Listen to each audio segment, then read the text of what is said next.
या इन्होंने हम पर राज किया 150 साल, और राज तो किया ही साथ किताबें भी लिखी हमारे बारे में, और लिखा तो लिखा हमारी अच्छाई भी नहीं कि हमारी बुराई करते रहे, हमारे बारे में भला बुरा लिखा और कहा कि ये तो गरीब थे, तो पिछड़े थे, तो गए गुजरे थे, हम आए तो हमने इनको डेवलप किया, हमने इनको सुधारा।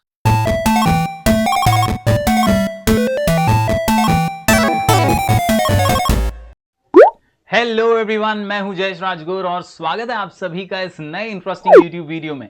आज हम पढ़ने जा रहे हैं हिस्ट्री क्लास 10 महाराष्ट्र बोर्ड का chapter number 2 historiography Indian tradition. जी हां दोस्तों, हमने ऑलरेडी इस टॉपिक पर एक वीडियो बना दिया है। अगर आपने वो वीडियो नहीं देखा तो ऊपर आई बटन में या नीचे डिस्क्रिप्शन में आपको वो जरूर मिल जाएगा। दोस्तों, आज है ये पार्ट 2। इस चैप्टर में हम पढ़ रहे हैं historiography, ideological frameworks of various notable scholars. जी हां, इंडियन ट्रेडिशन में हमारे यहां पर कैसे हिस्टोरियोग्राफी ने अपना रूप रंग बदला है, उसके बारे में इस चैप्टर में हम जान रहे हैं। चलिए आज उसी कड़ी में आगे बढ़ते हैं। दोस्तों, अभी तक हमने क्या क्या पढ़ा? तो we have studied about the ancient historiography and the medieval period, यानी हमने कई अलग अलग बातें यहां पर पढ़ी हैं, जिसमें हमने राजा महाराजाओं की हिस्ट्री, एंशिएंट हिस्टोरियोग्राफी जिसमें हमने हर्षचरित जो राजा हर्षा की, किंग हर्षा की कहानी थी, इसके अलावा हमने राज तरंगिनी कल्हाना ने लिखी हुई कश्मीर के ऊपर किताब जो थी उसके बारे में जाना। साथ ही साथ दोस्तों हमने मुगल जो एम्पायर था उसमें मिडीवल पीरियड की कहानी भी देखी, जहां पर हमने जियाउद्दीन बर्नी द्वारा लिखी गई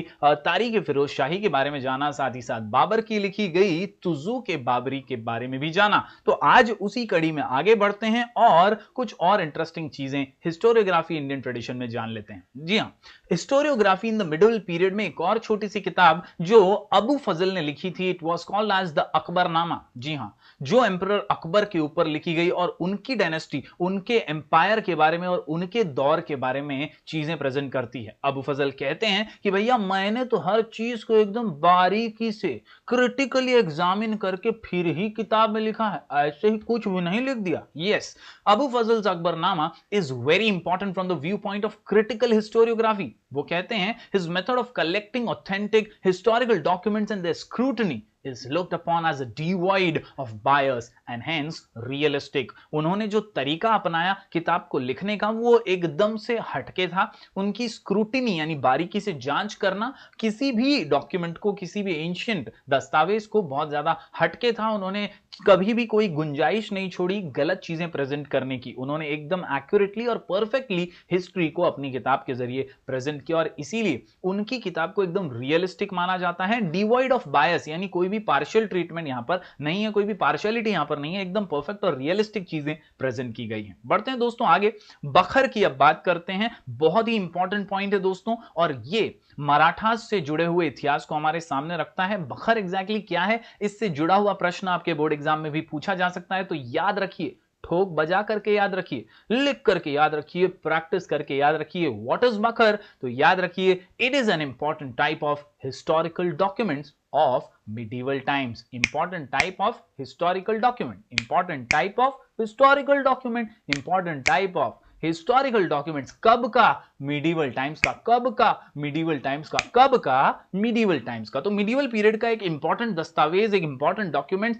जिसके अंदर हिस्ट्री छुपी हुई होती थी, उसे हम कहते थे बखर। It contains what? क्या होता है इसमें? तो याद रखिए, it contains eulogies of heroes यानी कहानियां हीरोज की, स्पीचेस उनकी कही गई बातें, साथ ही साथ and stories of historic events, battles and lives of great man. ये जो पैराग्राफ है, ये जो सेंटेंसेस हैं, आपको हूबहू ऐसे ही बोर्ड एग्जाम में प्रेजेंट करने होंगे। व्हाट इज बखर? बखर क्या है? तो एक हिस्टोरिकल डॉक्यूमेंट है। कब का है? तो मिडीवल टाइम्स का। इसमें होता क्या है? तो it contains eulogies of heroes and stories of historic events. Eulogies of heroes, stories of great events. Eulogies of heroes, stories of historic events, battles, lives of great man. Battles और lives of great man यानी जो भी घटनाएं past में घटी हैं, जो भी एंशिएंट बैटल हो गए या हिस्टोरिक लीडर्स हो गए, ग्रेट मैन हो गए, उनकी लाइफ स्टोरी से जुड़ी हुई बखर आपको मिल जाएगी और उन बखर्स के अंदर आपको ऑथेंटिक हिस्टोरिकल जानकारियां मिल जाएंगी। जैसा कि आप इस फोटो में देख सकते हैं, बखर ऑफ पानीपत, इसके बारे में हम अभी पढ़ने वाले हैं। जी हां दोस्तों,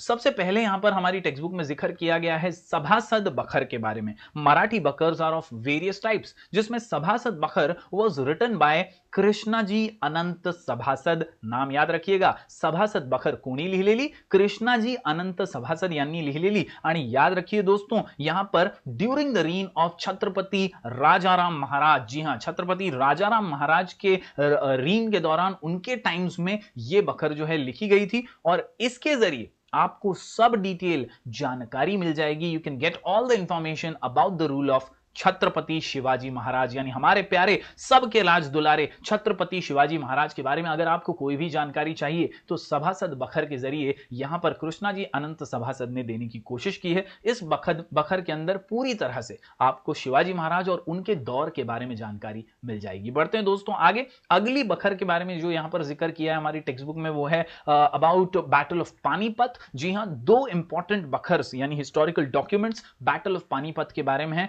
भाऊ साहेबांची बखर describes the battle of Panipat, another बखर entitled पानीपताची बखर। ये दोनों ही ऐसे हिस्टोरिकल डॉक्यूमेंट्स हैं जिसमें बैटल ऑफ पानीपत को अच्छे से डिस्क्राइब किया है और हर इवेंट को अच्छे से प्रेजेंट किया है। इसके अलावा दोस्तों होलकरांची कैफियत, जी हां, होलकरांची कैफियत provides information about the Holkars and their contributions to the Maratha rule. जैसा कि आप सब जानते होंगे दोस्तों, होलकर कम्युनिटी ये मराठास के साथ बहुत ही पहले से जुड़ी हुई थी और इनका कॉन्ट्रीब्यूशन शिवाजी महाराज जी जो है हमारे छत्रपति, इनके दौरान भी, इनके रीन के दौरान भी होलकर कम्युनिटी का कॉन्ट्रीब्यूशन बहुत जबरदस्त था। और उसी कॉन्ट्रीब्यूशन के बारे में इस बखर में पूरी डिटेल जानकारी, कैसे उन्होंने वीरता के साथ लड़ाइयां लड़ी, कैसे उन्होंने छत्रपति शिवाजी महाराज को भी जिताया, कैसे उन्होंने हेल्प किया स्वराज्य के सपने को जीने में, और उसी सब अलग अलग इवेंट्स को होलकरांची कैफियत इस बखर के अंदर डिस्क्राइब किया गया। तो उम्मीद करता हूं ये बखर को भी आप लिख करके नोट डाउन कर लेंगे। जी हां दोस्तों, अभी तक हमने क्या देखा, वंस अगेन सभासद बखर, सबसे पहले ये छत्रपति शिवाजी महाराज की कहानी है। यहां पर दोस्तों कृष्णाजी अनंत सभासद का नाम याद रखिएगा। इसके अलावा दोस्तों हमने देखा अभी भाऊ साहेबांची बखर और पानीपताची बखर, ये दो इंपॉर्टेंट डॉक्यूमेंट्स हैं जो बैटल ऑफ पानीपत को डिस्क्राइब करती हैं। और आखिर में हमने देखा होलकरांची कैफियत जो होलकर कम्युनिटी और उसके कॉन्ट्रीब्यूशन की बात करती है। बढ़ते हैं दोस्तों आगे। यहां पर बखर्स के बारे में कुछ खास जानकारी याद रखिए। Bakhars can be divided into various types such as biographies of kings, यानी राजा महाराजाओं की कहानियां, उनके पूरे एम्पायर और उनके रूल के बारे में, उनके किंगडम के बारे में। Dynastic history, descriptions of event, यानी कोई खास इवेंट हुआ है उसके बारे में, जैसे हमने पानीपत की बखर के अंदर देखा कि वहां पर सिर्फ बैटल ऑफ पानीपत को अच्छे से डिस्क्राइब किया, उससे रिलेटेड छोटी बड़ी सब जानकारी आपको वहां पर मिल जाएंगी।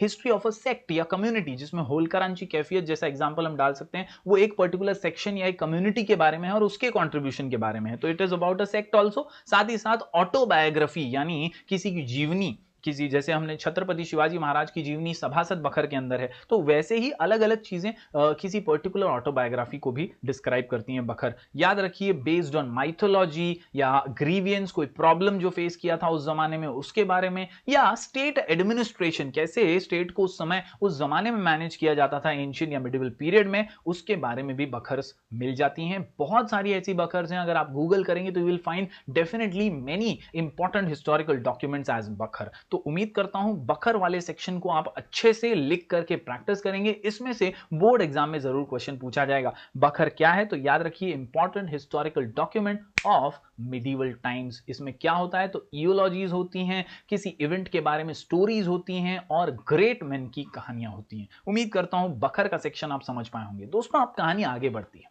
हम इस चैप्टर में जो भी पढ़ रहे हैं वो एक ट्रांजिशन है, हिस्टोरियोग्राफी इंडियन ट्रेडिशन, यानी यहां पर हम पढ़ रहे हैं इंडिया के अंदर हिस्टोरियोग्राफी कैसे चली और आज कहां तक पहुंची है। तो सबसे पहले हमने राजा महाराजाओं की कहानियां देखी एंशिएंट हिस्टोरियोग्राफी में, फिर हम मिडिवल पीरियड पे पहुंचे जहां हमने मुगल्स और हमने मराठास को देख लिया। अब दोस्तों बात आती है मॉडर्न पीरियड की। यस, ये जो मॉडर्न पीरियड है, यहां पर अब मुगल तो चले गए, मराठास भी हैं, लेकिन अब यहां पर अंग्रेज आ चुके हैं, ब्रिटिशर्स आ चुके हैं और उनका नजरिया जो है वो मॉडर्न पीरियड में देखा जाता है। Yes my dear students, in the 20th century the Indian archaeological exploration and research started under the British rule, यानी अंग्रेज आ गए और उन्होंने अपने हिसाब से चीजों को अपने पर्सपेक्टिव से प्रेजेंट करना किताबों में शुरू किया और उसी को हम हिस्टोरियोग्राफी ऑफ मॉडर्न पीरियड कहते हैं इंडिया के अंदर। दोस्तों इसमें कुछ खास नाम है, सर अलेक्जेंडर कनिंघम जो फर्स्ट डायरेक्टर जनरल थे आर्कियोलॉजिकल सर्वे ऑफ इंडिया के, इन्होंने बहुत सारा खुदाई का काम शुरू किया, एक्सकवेशन किया और वहां से जो चीजें मिली उसके बारे में लिखना शुरू किया। He chose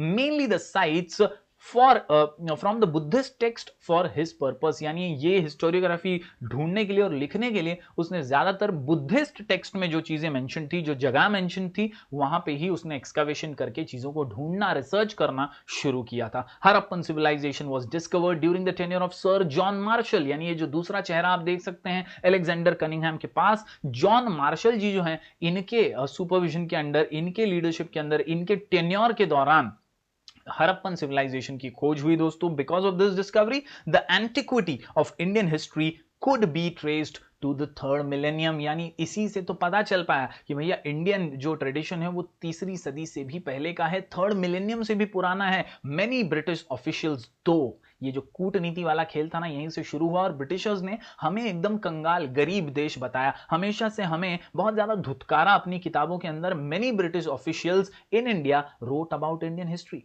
there writings display strong influence of the colonial policy of the British. भैया इन्होंने हम पर राज किया 150 साल, और राज तो किया ही, साथ ही साथ किताबें भी लिखी हमारे बारे में, और लिखा तो लिखा हमारी अच्छाई भी नहीं कि हमारी बुराई करते रहे, हमारे बारे में भला बुरा लिखा और कहा कि ये तो गरीब थे, तो पिछड़े थे, तो गए गुजरे थे, हम आए तो हमने इनको डेवलप किया, हमने इनको सुधारा। तो उम्मीद करता हूं आप समझ पा रहे होंगे ये अंग्रेजों की नीति कैसी थी, ये मॉडर्न पीरियड की हिस्टोरियोग्राफी कैसी थी। They wrote about us but they wrote in a different way. Yes my dear students, historiography और मॉडर्न पीरियड की बात करें तो यहां पर एक नाम बहुत ही अहम है और वो नाम है जेम्स मिल का। यस, इन्होंने the history of British India नाम की किताब लिखी है, the history of British India, और इसके अलग अलग वॉल्यूम्स, इनफैक्ट 3 वॉल्यूम्स जो हैं इस किताब के, वो इंडिया में लॉन्च हुए। और the history of British India के अंदर पहली ये एक ऐसी किताब थी जिसमें इंडियन हिस्ट्री को ब्रिटिशर ने प्रेजेंट किया। It clearly reflects an absence of objective perspective and prejudice about various aspects of the Indian culture। ये दो शब्द बहुत मायने रखते हैं, objective perspective and prejudice about various aspects। इसका एब्सेंस था, इसकी कमी थी बॉस। उन्होंने सही नजरिए से, सही ढंग से हिस्ट्री को, इंडियन कल्चर को प्रेजेंट ही नहीं किया। उन्होंने सिर्फ अपने नजरिए से, एक तरफा नजरिए से हिस्ट्री को प्रेजेंट किया और इंडियन कल्चर को तवज्जो ही नहीं दिया, उसका एब्सेंस था, वो मिठास ही नहीं थी। और इसीलिए ये जो हिस्ट्री ऑफ ब्रिटिश इंडिया थी वो ब्रिटिशर्स का पर्सपेक्टिव था, इंडियंस का नहीं था। The history of India written by Mount Stuart Elphinstone, governor of Bombay, was published in 1841। तो इस प्रकार दोस्तों मॉडर्न पीरियड में अलग अलग ब्रिटिश ऑफिसर्स ने हमारे इंडियन हिस्ट्री के बारे में लिखना शुरू किया। दोस्तों इसके अलावा आगे अगर बात करें तो ग्रैंड डफ, इसका नाम भी बहुत जबरदस्त फेमस है क्योंकि ये भाई साहब ने मराठास के हिस्ट्री के बारे में लिखा। हालांकि इसको मुंह तोड़ जवाब भी दिया और कभी भी इसकी बुक को किसी इंडियन ने एक्नॉलेज नहीं किया। ग्रैंड डफ की राइटिंग के अंदर बहुत ज्यादा क्रिटिसाइज किया है हिस्ट्री ऑफ मराठास को और इन्होंने बहुत सारे इसके वॉल्यूम्स भी लिखे हैं। लेकिन दोस्तों हमारे जो हिस्टोरियंस थे, नेशनलिस्टिक हिस्टोरियंस थे, उन्होंने हमेशा इस बुक को क्रिटिसाइज किया। उन्होंने हमेशा से यह कहा कि इस बुक के अंदर हमें ठीक से प्रेजेंट नहीं किया गया है और कई इंपॉर्टेंट चीजें यहां पर मिसिंग है, एब्सेंट है। The period of Maratha empire is very important in Indian history. Grant Duff's name stands out among the British officers who wrote about Maratha history. He wrote the book entitled A History of Marathas.